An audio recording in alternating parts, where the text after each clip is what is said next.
Okay friends, என்னென்றால் நேற்று IQ ஆப்ஷனில் ஃப்ராக்டல் இண்டிகேட்டர் மூவிங் ஆவரேஜ் இண்டிகேட்டர்லேருந்து ட்ரெட் பண்ணி காட்டியிருந்தோம். நேற்றோடைய இந்த இருக்குது ஃப்ராக்டல் இண்டிகேட்டர் மூவிங் ஆவரேஜில் 2 இண்டிகேட்டரை ஆட் பண்ணியிருக்கோம். மூவிங் ஆவரேஜ் 2 இண்டிகேட்டர் ஒரே பேரில் வருது, ஒரு ஃப்ராக்டல் ஒன்று வருது.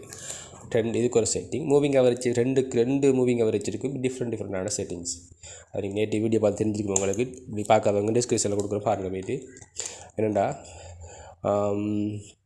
ஃப்ராக்டல்னு சொல்கிறது இந்த ஏரோ மார்க், இந்த arrow white arrow red arrow ஒன்று இப்படி வந்துகிட்டே இருக்குது. இந்த பாருங்க மேலுக்கு இருக்குது, இந்த ரெட்டில் வர ஏரோ மார்க், ஒயிட்டில் வர ஏரோ மார்க். இது எதுக்காக யூஸ் பண்ணுறாங்கன்னா, அடுத்தது இந்த ரெட் லைனும் ஒயிட் லைனும் வந்து மூவிங் ஆவரேஜ் டிஃப்ரெண்ட் இருக்கிறது காரணம் ரெண்டும் ஒரே நேம் தான். நான் செட்டிங்ஸ் டிஃப்ரெண்ட்டாக கொடுத்துருக்கேன், நம்பர்ஸை மாறி கொடுத்துருக்கேன். எப்படி ட்ரேட் பண்ணுறது தான் டெய்லி பார்க்க போகிறோம். எப்படின்னா, நேற்று வந்து செட்டிங்ஸை பார்த்துருந்தோம், லைவாக ட்ரேட் பண்ணி காட்டியிருந்தோம் ஃபுல் ப்ராஃபிட்டில். நான் பெரும்பாலும் இதெல்லாம் ஃபுல் ப்ராஃபிட் வராட்டிக்கும் நான் ஜஸ்ட் போட்டு $10ன்றதால $2 $3 வரும்போது நான் க்ளோஸ் பண்ணிடுவேன். நான் க்ளோஸ் பண்ணி அந்த ஃபிஃப்ட் எடுத்துடுவேன். பார்த்துட்டு இருக்க மாட்டேன், பண்ணி முடிக்கும் வரைக்கும். அப்போ அதுக்கு குயிக்கு முடிக்கக்கூடிய வாய்ப்பு இருக்குது. ஒரு விஷயம் முடிகிறதுக்குள்ளேயே $20 எடுத்துருவேன் நான், ஃபுல்லாக பார்த்துட்டு இருக்காமல். சிலவங்க விட்டு பார்த்துட்டு எடுக்கலாம். ஓகே, இப்போ என்ன செய்யப்படும்னா, இந்த ஏரோ மார்க் வச்சுக்கொண்டு இன்றைக்கு லைவ் ட்ரேடை பார்த்து ப்ராஃபிட் எடுக்கிறத பார்க்க போகிறோம். இப்போ இந்த ஏரோ மார்க் வந்து கீழே காட்டியிருக்கு. அப்போ இதை எடுத்து பாருங்க, மேலே ஏறி இருக்கு. ஓகே, இது வந்து கீழே காட்டியிருக்கு. அடுத்து எவ்வளோ நேரம் டவுனில் வந்து கொண்டு இருந்ததால தான் இந்த பிரச்சனை ஒன்று காட்டி கொண்டு இருக்குது. சரியா, ஆல்டிக் பண்ண இந்த இடத்துல இந்த கோடு ரெண்டும் இந்த முட்டிட்டு இந்த ஒன்றுக்கு மேல் 2 பேர் இருந்தால் இந்த இடத்துல கொஞ்சம் கவனமாக இருக்கணும். எவ்வளோ என்ன நடக்கு, இது ரெட்டில் வருதுன்னா பெரும்பாலும் கீழே இறங்கும். ஏரோ மார்க் கூட சில டைமில் வேலை செய்யாது. அதுக்கு எப்படின்னா ஃபுல் அனலைஸ் பண்ணணும். இது எங்கே இருந்து ஃபுல்லாக பாருங்கள் டவுன்லேயே வந்துட்டு இருக்குது. அப்போ இதை கொஞ்சம் கவனமாக இருக்கணும். ஃபுல்லாக டவுனில் வர்றதில் கொஞ்சம் கவனமாக இருக்கணும். அடுத்து மாறி இந்த வருது, பெரும்பாலும் மாறி வரதில் நிறைய ப்ராஃபிட் எடுக்கலாம். சரி, லைவாக நான் உங்களுக்கு 2 ட்ரேட் எடுத்து காட்டுறேன், பாருங்கள். இது எப்படி எடுக்க போகிறேன்டா,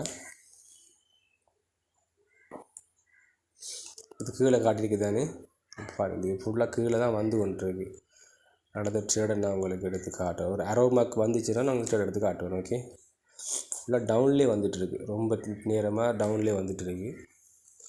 லைவில் ஒரு ட்ரேட் பண்ணி காட்ட வேண்டியதுக்காக தான் உங்களுக்கு வீடியோ பண்ணியிருந்தேன். ஃபுல்லாக டவுனில் வந்துட்டுருக்கு தானே. வெயிட் பண்ணுங்கள், ஒரே ஒரு ஏரோ மார்க் காட்டட்டும், அதை நான் ட்ரேட் பண்ணி காட்டுறேன்.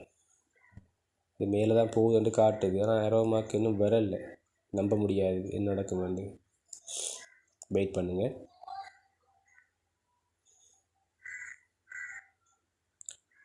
நீங்கள் பெரும்பாலும் இது வந்து ப்ராக்டிக்கல் தான் இருக்குது. ப்ராக்டிக்கல் அக்கௌண்ட்டில் யூஸ் பண்ணி பாருங்கள். ஓகே, நிறைய ப்ராக்டிக்கல் யூஸ் பண்ணி சொல்லி நீங்கள் வந்து ப்ராக்டிக்கல் தான் கீழே காட்டிருக்கு தானே, மேலே போகுதுன்னு அர்த்தம். நான் எதுக்கு கொடுத்து பார்க்குறேன், மேலே பாருங்கள். ஓகே, இந்தா கீழே வந்து மேலே காட்டுது, மேலே தான் கீழே வந்துட்டுன்றாலே மேலே போகுதுன்னு அர்த்தம். இந்தா மேலே தான் போகுது, பார்த்தீங்களா. $10 கொடுத்துருந்தேன். எனக்கு நஞ்சு வருங்க செட் பண்ணாமல் கொடுத்துட்டேன். அதாவது 1 மினிட் செட் பண்ணாமல் கொடுத்துட்டேன். நான் அதை 25 செகண்ட் தான் இருக்குது. நான் சின்ன ப்ராஃபிட் வந்தோடனே க்ளோஸ் பண்ணுறதுக்கு ட்ரை பண்ணுறேன். ஓகே,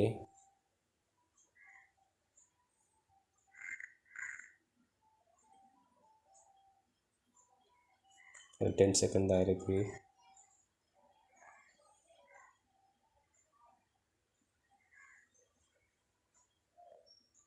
எனக்கு ஃபுல் ஃப்ளைட்டாக வர போகுது சான்ஸ். ஃபுல் ஃப்ளைட்டாக வந்துட்டு டைமுக்குள்ளே மேலே வந்துட்டு நான் 1 மினிட் கொடுத்துருந்தேன்டா, நான் நீங்கள் $2 $3 வரும்போது நான் க்ளோஸ் பண்ணி வைக்கலாம். ஆனால் நான் வெறும் இருந்தது 25 செகண்ட்ஸ். அது கொஞ்சத்துக்குள்ளே தான் எனக்கு இந்த ப்ராஃபிட் கிடச்சி. 1 மினிட் விட்டுருந்தேன்டா, அதே மாதிரி தான் நான் க்ளோஸ் பண்ணியிருப்பேன். ஏன்னா அடுத்து ஒரு ஏரோ மார்க் வந்துட்டு பாருங்கள், இந்த ஒரு ஏரோ மார்க் வந்துட்டு அடுத்து இது வரும்போது நான் க்ளோஸ் பண்ணியிருப்பேன். சம்டைம் எனக்கு $3 $2 வந்திருக்கலாம். நான் அந்த 25 மினிட்ஸ் தான் இருக்குது செட் பண்ணி கொடுங்க. போகும்போதே 1 மினிட் செட் பண்ணிவிட்டு தான் நீங்கள் குயிக்காக 1 செட் பண்ணிவிட்டு கால் ஆப்ஷனோ இல்லை இந்த ஆப்ஷனோ கொடுத்துக்கொள்ளுங்க. இதில் லைவ் ட்ரேட் நிறைய செய்யலாம். ஓகே, நான் ட்ரை பண்ணுறேன் உங்களுக்கு காட்டுறதுக்கு. பாய்.